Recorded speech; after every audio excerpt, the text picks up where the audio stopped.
Olá, eu sou o professor Cristiano Santos, do Análise e Concursos. Continuando o nosso curso sobre direitos humanos, vamos falar hoje sobre as diretrizes nacionais para os direitos humanos. Vamos então acompanhando já a resolução número 1 de 30 de maio de 2012. Essa resolução, ela, entre outras coisas, ela considera vários documentos nacionais e internacionais que tratam sobre o tema da Declaração Universal dos Direitos Humanos e sobre o tema em geral abordado no Brasil sobre os direitos humanos.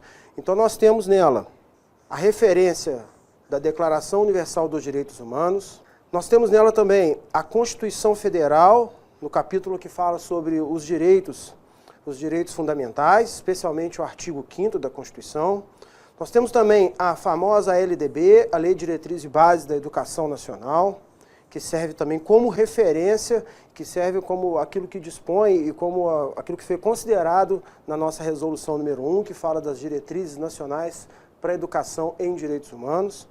Nós temos também como referência o Programa Mundial de Educação em Direitos Humanos e o Programa Nacional em Direitos Humanos. Todos esses documentos, eles são a base e a referência que ajudaram a construir essas diretrizes que vão servir não só para o Programa Nacional de Direitos Humanos, como também para o Plano Nacional de Educação em Direitos Humanos, que são temas que eu abordarei logo na sequência do nosso curso.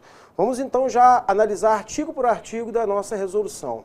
O primeiro artigo da resolução, que trata das diretrizes nacionais para a educação em direitos humanos, ela fala do estabelecimento dessas diretrizes.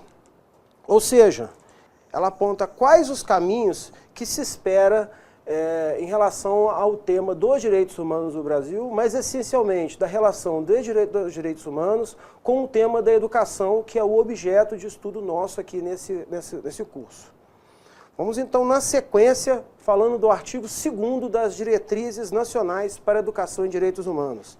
Então ela vai apontar para nós que é preciso considerar as concepções e práticas educativas que precisam sempre estar alicerçadas, sempre fundadas na noção de direitos humanos. Não há que se falar em diretrizes para a educação se ela não estiver sempre alicerçada no tema dos direitos humanos. O artigo 2º das diretrizes nacionais para a educação em direitos humanos, ele já aponta quais são as concepções e práticas educativas que estarão fundadas nesses direitos, ou seja, é o diálogo entre o que o Estado está pensando sobre a educação, que deve estar sempre linkada ao tema dos direitos humanos, seja o que está previsto já na Declaração Universal dos Direitos Humanos, seja o que o Brasil estabeleceu nos seus acordos internacionais, como o Pacto de São José da Costa Rica, por exemplo, como também aquilo que os documentos que foram produzidos no Brasil, entre eles o Programa Nacional de Direitos Humanos, que nós veremos na sequência, nas próximas aulas, o Plano Nacional de Educação em Direitos Humanos, que também trataremos na sequência nas próximas aulas,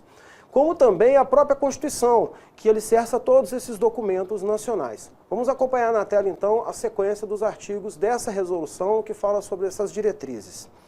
Então, o artigo 2º, ele que aponta essas concepções, ele que demonstra qual o caminho que se deve seguir, vai nos referenciar que a educação tem sempre que estar estabelecida a partir dessas práticas educativas que vão estar fundadas em direitos humanos. Lá no seu parágrafo 1º, nós vamos ter a referência da necessidade de se estabelecer o tema da igualdade e da defesa da dignidade humana, que são temas que estão presentes desde a Declaração Universal dos Direitos Humanos. Ou seja, não há que se pensar em Declaração Universal dos Direitos Humanos, não há como se pensar em direitos humanos, não há como pensar em direitos fundamentais, e nós não podemos pensar em educação sem estar alicerçado nesses direitos. E aí a referência da Declaração Universal dos Direitos Humanos está sempre presente, e como não poderia deixar de ser diferente, não poderia deixar de ser, no tema que nós estamos discutindo agora, sobre essas diretrizes que estão na resolução número 1 do Ministério da Educação, essa resolução ela aponta para reforçar esses conceitos ligados à igualdade, ligados à liberdade, ligados à dignidade humana. Vamos acompanhando na tela, então, a sequência da nossa resolução. Os sistemas de ensino e as instituições, a elas caberão sempre serem capazes de efetivar, de garantir a efetivação da educação ligada ao tema dos direitos humanos. O nosso artigo 3º da resolução, das diretrizes nacionais para a educação em direitos humanos, fala do problema da finalidade em realizar uma promoção da educação pensando na mudança e na transformação social. E aí cabe aqui chamar a atenção para você. Não faz sentido pensar num sistema educacional, num projeto político educacional, num projeto pedagógico educacional, cuja referência fundamental não seja a transformação social, não seja a mudança que se pode estabelecer através da educação. E quando eu discuto esse tema da mudança e da transformação social, mais uma vez o tema dos direitos humanos vem como um alicerce, como uma base que possa consolidar aquilo que o Estado pensa e que ele transmitiu nos seus documentos oficiais, sejam os seus decretos, as suas resoluções, os seus projetos, os seus planos, os seus programas que estão estabelecidos, sempre linkando o tema da educação e dos direitos humanos. Vamos então acompanhar na tela a sequência da nossa resolução. Ainda no artigo 3º, nós temos a referência claramente marcada aqui em relação ao tema da mudança e da transformação e que está ancorado em alguns princípios. O primeiro deles, o da dignidade humana, que, como você bem sabe, está lá já presente na Declaração Universal. O tema da igualdade de direitos, e quando nós falamos em igualdade de direitos, há que se considerar essa relação de igualdade não só em relação à igualdade de gênero, por exemplo, como o tema da igualdade de raça, da igualdade de direitos em relação aos trabalhadores, que são temas que nós iremos abordar mais à frente. Note que, ainda nesses princípios, nós temos também um reconhecimento e a valorização das diferenças e da diversidade, reforçando mais uma vez o tema que eu apontei em cima sobre a igualdade de direitos. Não podemos pensar em mudança e transformação, não podemos pensar também numa sociedade livre, num projeto pedagógico que trate da educação como alicerçado no tema dos direitos humanos, se nós não considerarmos a noção de Estado laico. A laicidade do Estado é um tema fundamental para que a gente possa interpretar e reconhecer aquilo que foi estabelecido, aquilo que se pensou na relação entre educação e direitos humanos, e mais do que isso, qual é o modelo político que o Estado brasileiro adotou e qual é o modelo político que o Estado brasileiro vem adotando em relação à condução da política de educação nacional. Vamos voltar e acompanhar na tela, né? Mais uma vez, nós temos a referência do tema da democracia. O processo de construção da educação é sempre e deve ser sempre um processo democrático. Os temas da transversalidade, da vivência e globalidade também fazem parte desses princípios. E, por fim, nesses princípios, a sustentabilidade socioambiental. Não há como pensar num processo de educação, não há como pensar em diretrizes de educação, onde não esteja alicerçado também o tema dessa sustentabilidade socioambiental. Vamos acompanhando ainda nossas diretrizes. Na tela agora o artigo 4º das Diretrizes Nacionais para a Educação em Direitos Humanos. Nosso artigo 4º fala então de um processo sistemático, multidimensional, que vai ser um orientador da formação integral dos sujeitos de direitos e articula-se nas seguintes dimensões. Primeiro, o conhecimento historicamente construído sobre direitos humanos. A ideia é que não pode o Estado estabelecer quais são os parâmetros, os princípios sobre os direitos humanos. Apesar da Constituição estabelecer isso tem que ser sempre fruto de uma construção que é histórica, ou seja, daquilo que a sociedade reconhece como um valor. Nós não podemos nunca abrir mão dos temas universais, né, como a dignidade, como a liberdade, como a igualdade, mas sempre ancorando naquilo que historicamente a nossa sociedade acabou construindo. Continuando na tela, nós vamos observar, né, na segunda dimensão, em relação a esses tópicos, a noção de valores, atitudes e práticas sociais. E esses valores, essas atitudes e essas práticas precisam sempre expressar uma cultura de direitos humanos. A ideia é que não basta ter um documento, não basta ter uma Constituição que garanta esses direitos. Não basta ter um programa, um plano nacional que garanta esses direitos. Mais do que isso, essencialmente é preciso se ter um modelo onde, de alguma maneira, existam práticas que a sociedade possa refletir essas práticas através dos seus valores. Não basta ser somente um direito, mas é preciso acreditar efetivamente nos direitos humanos. Vamos continuando, então, nessas dimensões sobre os direitos humanos, sobre as diretrizes para a educação. É preciso estabelecer, é preciso construir processos metodológicos participativos. Mais uma vez, não basta o Estado dizer o que deve ser feito, mas a sociedade participar e construir esse modelo. E precisamos também de práticas individuais e sociais na construção de um projeto nacional de educação em direitos humanos. Vamos na sequência das diretrizes nacionais para a educação em direitos humanos, agora abordando o artigo 5º dessas diretrizes. Bom, a educação em direitos humanos tem como objetivo central a formação para a vida e para a convivência, um exercício cotidiano de direitos humanos, como uma forma de organização social. Ou seja, não basta pensar uma sociedade que admitiu a relação entre direitos humanos e educação, mas que mais do que isso precisa conviver diariamente, precisa fazer disso uma prática cotidiana, não só dentro do ambiente educacional, não só dentro das escolas, como no ambiente da relação da comunidade, da família, sem o qual nós não teremos uma efetivação dessas diretrizes que estão estabelecidas. E no seu parágrafo 1º do artigo 5º, nós temos lá uma orientação, né?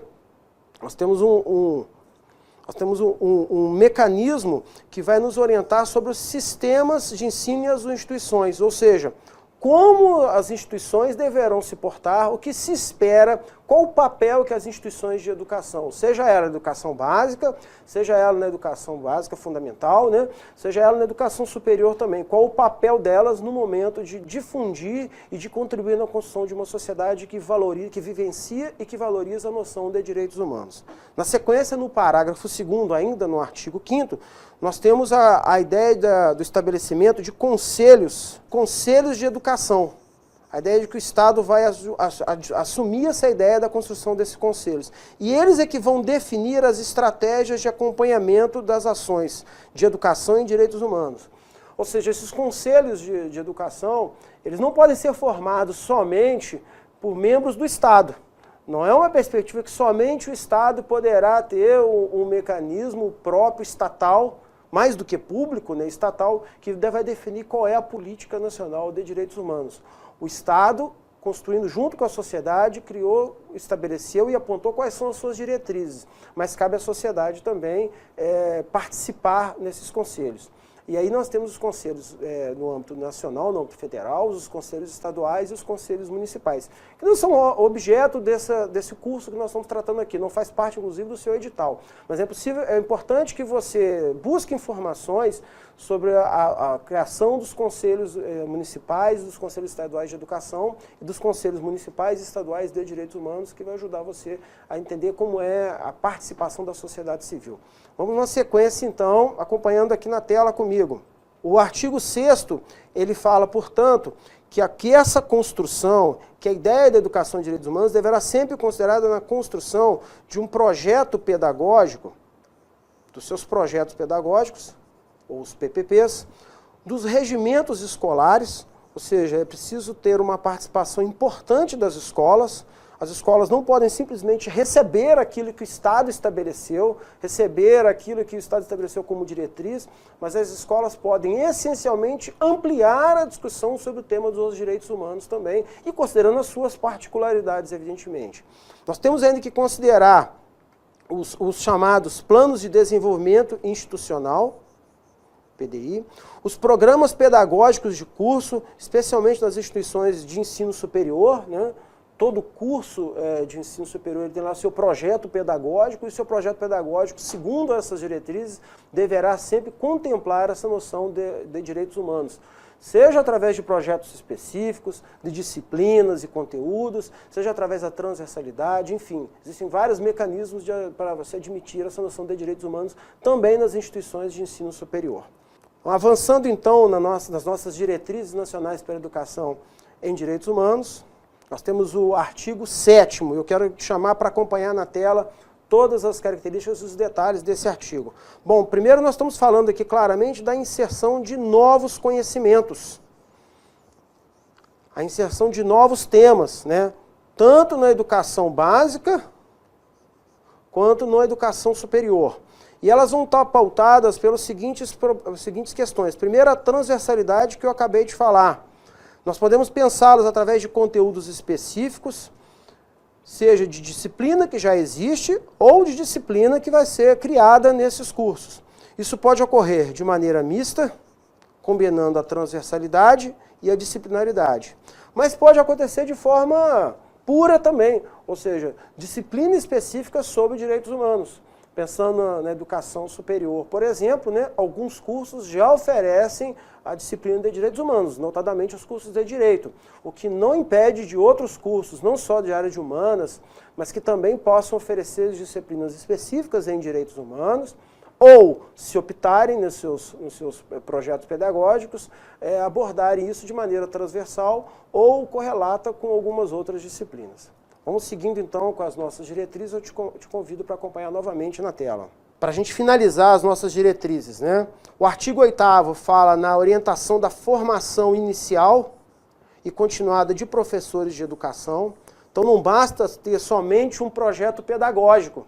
Não basta ter somente um programa que indique que a escola deverá atuar com direitos humanos. É preciso formar o profissional. Você que está se preparando para o concurso da Secretaria de Educação do Estado de Minas Gerais, deve ter em mente que esse é um parâmetro importante, e esse parâmetro deverá ser cobrado de você, não só na sua prova, mas também no seu exercício profissional, que você seja capaz de correlacionar essas duas coisas. E para isso se exige que o professor tenha essa formação. Então aqueles que não tiveram essa formação precisam também buscar se formar sobre o tema, não só sobre o tema de direitos humanos, mas na correlação entre essas duas coisas, direitos humanos e educação. Vamos então seguindo, acompanhando na tela. O artigo 9º, ele vai falar então dessa forma, vai enfatizar esse tema da formação inicial continuada e vai dizer que isso não se dá também somente nos profissionais de educação, mas também nos profissionais de diferentes áreas do conhecimento, não só na escola como fora da escola. O artigo 10º fala da criação ou da possibilidade de sistemas de ensino e de educação, seja através da pesquisa, do fomento e divulgação de estudos, não só das disciplinas, mas também de projetos de extensão e de pesquisa que possam, de alguma maneira, ajudar a construir um modelo de direitos humanos para as escolas.